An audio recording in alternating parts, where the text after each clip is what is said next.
There's something about the intimate relationship between a YouTuber and their audience that always makes their deaths a shock. Many YouTubers, both young and old, are taken too soon. Here are a few YouTube stars you may not have realized are gone.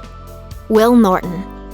In May 2011, a devastating tornado swept through the city of Joplin, Missouri, reducing homes to rubble and taking the lives of 158 people, including popular YouTuber Will Norton. The witty 18-year-old was in the middle of his high school graduation when the weather outside started to turn, and after accepting his diploma, he and his father Mark headed home as fast as they could. Sadly, they couldn't get there quick enough. The powerful winds flipped the vehicle onto its side, breaking Will's seatbelt and leaving him dangerously exposed. Despite his father's attempts to hold on to him, Will was sucked through the sunroof of his vehicle. His body was later discovered in a nearby pond, concealed by debris. His Aunt Tracy Pressler later said at a press conference, "At least we know that he wasn't out there suffering. Knowing that he was gone right away was really a blessing for us."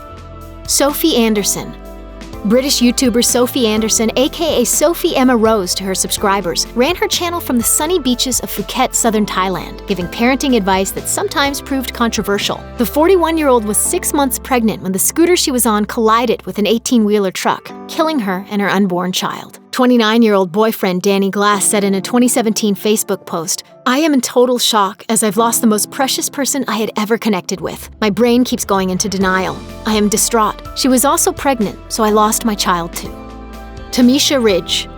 YouTube DIY fashion icon Tamisha Ridge was attracting millions of viewers to her DIY Misha channel when she was murdered by a bitter ex-boyfriend with a history of violence. In May 2014, the 31-year-old mother was found in her home with a fatal gunshot wound to the head, inflicted by a man with 5 previous convictions for domestic abuse against multiple women dating back to 2002. A stint behind bars did nothing to break his pattern of violence toward women, as he would later murder Ridge, a bubbly fashionista and mother of 3.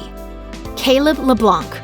Described by The Guardian as an online middle-class version of the Kardashians, the LeBlanc family, who use the name Bratayley online, has over 4.9 million subscribers, and their vlogs used to focus on the 3 Bratayley children, Annie, Haley, and Caleb. That all changed on October 1st, 2015, when his parents revealed a family tragedy on their Instagram, saying, "Yesterday at 7:08 p.m., Caleb Logan Bratayley passed away of natural causes. This has come as a shock to all of us. Words cannot describe how much we will miss him. His incredibly funny, loving, and wonderful spirit made us all fall in love with him as a YouTuber, friend, brother, and son." The following day, the last video Caleb recorded was posted, entitled "Dear Future Self." As the 13-year-old's fans began the grieving process, conspiracy theorists started to spread stories of foul play. In the end, local police were forced to release a statement confirming that there were no suspicious factors in Caleb's death and that no criminal investigations were underway.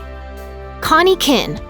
The haul videos that Connie Kin did for the What's Up Moms page made her famous among mothers on the internet. The parenting channel has over 1.7 million subscribers, but it lost one of its most popular contributors back in 2013 when Kin passed away after giving birth to her second child, Ella. According to her husband Andrew, the bubbly vlogger was taken by an infection as a complication from childbirth. He continued, "I treasure all of these videos and comments because I know Nathan and Ella will always be just a click away from seeing their mom smiling and caring about them, and a click away from understanding all the people she touched." Tameka Moore.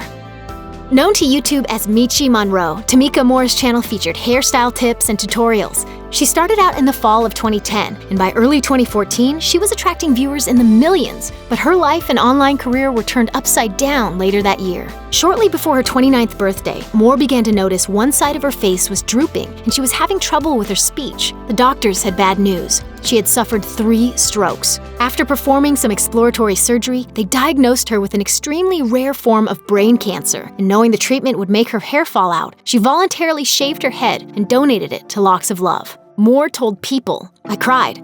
It was very difficult because my hair was so much a part of my personality. I was calm but worried. These thoughts kept going through my head. Will I make it? I have to keep faith." The Chicago-based vlogger bravely fought cancer before finally succumbing to it in June 2017, aged just 32. Justin Carmical.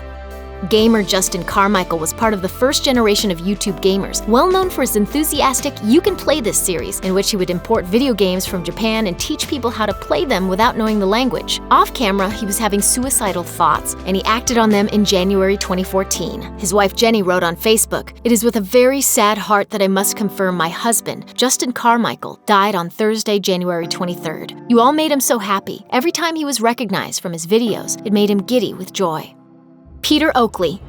Affectionately known to his subscribers as the granddad of the internet, Peter Oakley made his first contribution to YouTube back in 2006 when he posted a fuzzy video entitled First Try. The British vlogger asked the YouTube community for help and advice in shaping his channel, Geriatric 1927, and word of the chatty pensioner soon spread, with more than 3 million people watching his debut video. After feedback, Oakley decided to use the video sharing platform to tell his story, taking his viewers on journeys into his childhood in wartime Britain. But people also tuned in to hear his gripes about the modern world. He told The Independent, "There are millions of people without grandparents who find small comfort in old, simple stories. I have had my 15 minutes of fame and enjoyed every minute of it." In 2014, a notice appeared on Oakley's website confirming what his subscribers had feared when they hadn't heard from him in a while, which read, "Peter has just been transferred to a nursing care facility. He has cancer, which is apparently too far advanced for treatment, and he is not expected to pull through." He signed off his final video with some typically British stiff upper lip.